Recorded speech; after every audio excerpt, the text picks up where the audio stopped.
So welcome everyone. Thank you very much for joining the Wisconsin Faith and Solar webinar. I'm Huda Alkaff with the Wisconsin Green Muslims. So now we move to Matt from the Blackhawk Evangelical Church in Madison. Please go ahead. Thank you so much. For those of you who do not know, Blackhawk Church is a church located, like she said, in Madison, Wisconsin. We have 3 sites that we meet at when we can meet on Sundays. Dane County is a little bit different than some, as you were very much so aware of probably already. Our solar journey started in 2007. We currently have a building located in Middleton that has about 80,000 square feet of roof space on it. With that 80,000, we had looked long and hard at putting solar on it, but given the age of our roofs, our building, it just wasn't financially a place that we could go. We would be putting solar panels on a building that would have a roof replaced within 10 years. We'd have to take them off and then put them back on again. So the picture here that you're seeing is of a new building that we put up in Fitchburg, and that did afford us some of the opportunities. So as an organization, we have always held Mother Earth as paramount, and God gave us this earth, and we need to take care of it. We need to be good stewards of what was provided. So when we started our journey into Fitchburg and buying a piece of land and developing a building, from the get-go, solar was always part of the discussion. It was never if there's money or if we can. We wanted to make sure that it was held as a item that was going to be there. And with that sort of diligence, we made decisions throughout the building process on how we would get there. We explored opportunities for leasing financing of these, as well as ownership. And we ended up on the idea of ownership. And it was through different grants of Solar for Good and Focus on Energy that we made the financial decision to take this on as our financial burden with this specific property versus the other opportunities that exist out there where you could have a third-party company rent your roof space and sell back the electricity to you. That is a great option, and we've explored it, but in this specific one, we were able to do it as part of the initial building project. We worked with Legacy Solar Co-op, which is based out of here in Madison. They do serve the state of Wisconsin, and they have gone up to, I want to say, the Minnesota Twin City area as well.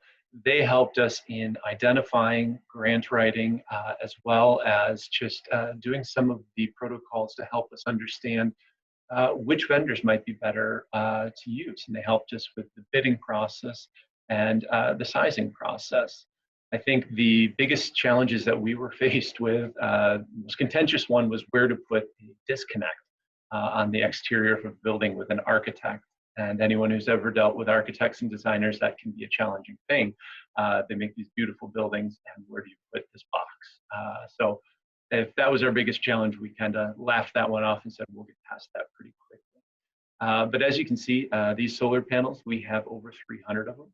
Our solar generation is about 103 kilowatts. For those of you in the know, that would be not just about the maximum level that our power companies allow us to sell back at a specified rate. When you go above that, then they consider you a producer and you fall under different regulations.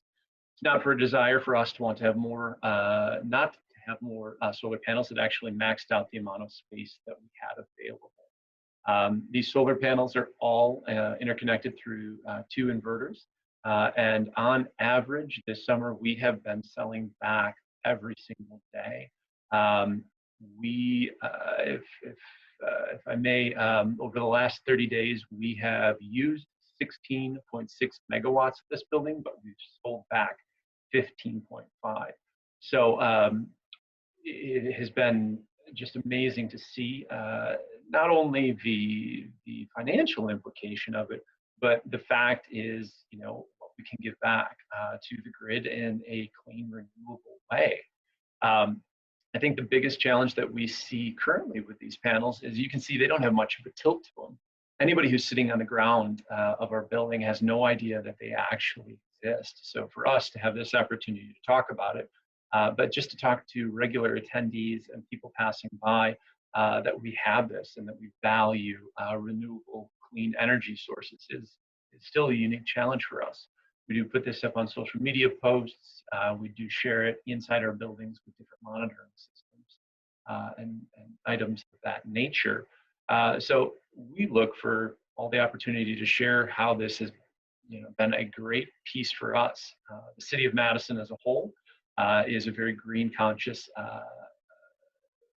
community. I think one real unique thing is this solar array is here, but just on the next farm over from where we are currently located at, MG&E has committed to several hundred acres of a solar array just south of Lacey Road. So it was just a very unique opportunity to team up with them, and they're using this as kind of a jumping board to show off what can happen. So yeah, it has been a fun process to kind of do that. First, the question of which is the local utility here. It's Madison Gas and Electric for that specific building.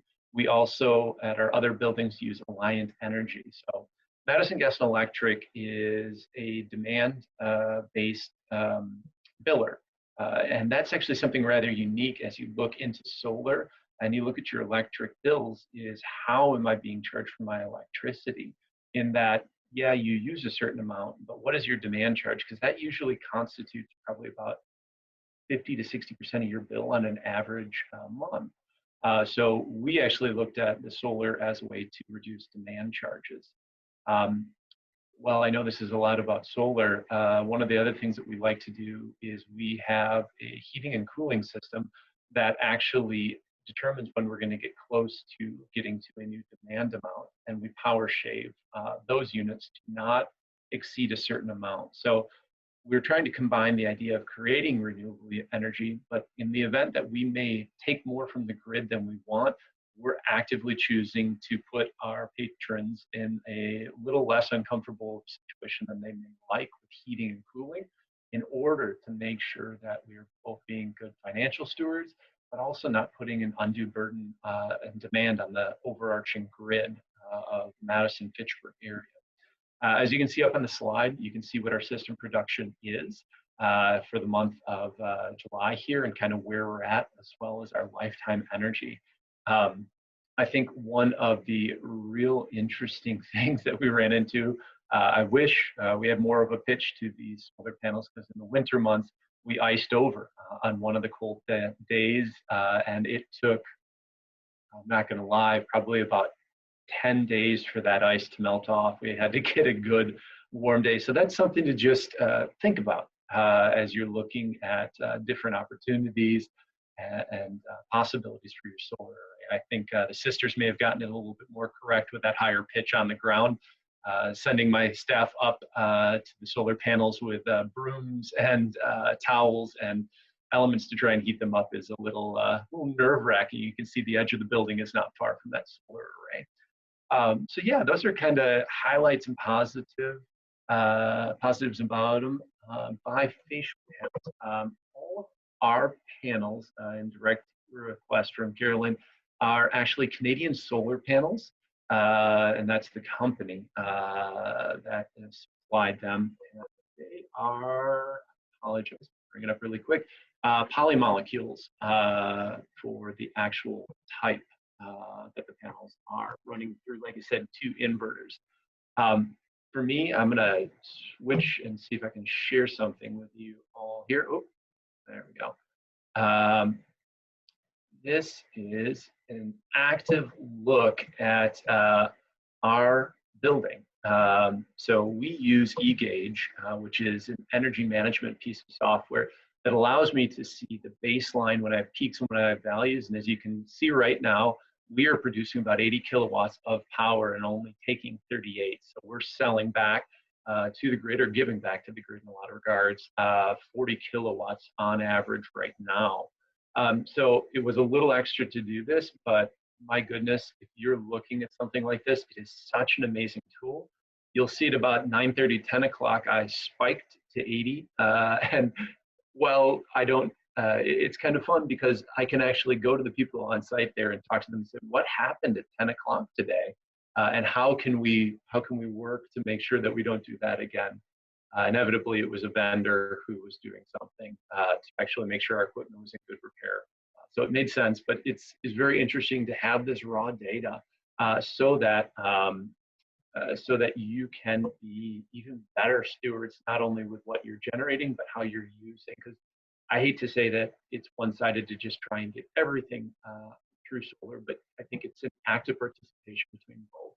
So again, our organization holds it in the highest regard to try and do as best we can with the resources that we've been afforded, and to try and be energy conscious in all aspects of our buildings and how we manage them, heating and cooling wise, lighting wise, solar wise. So yeah, that's about what I've got.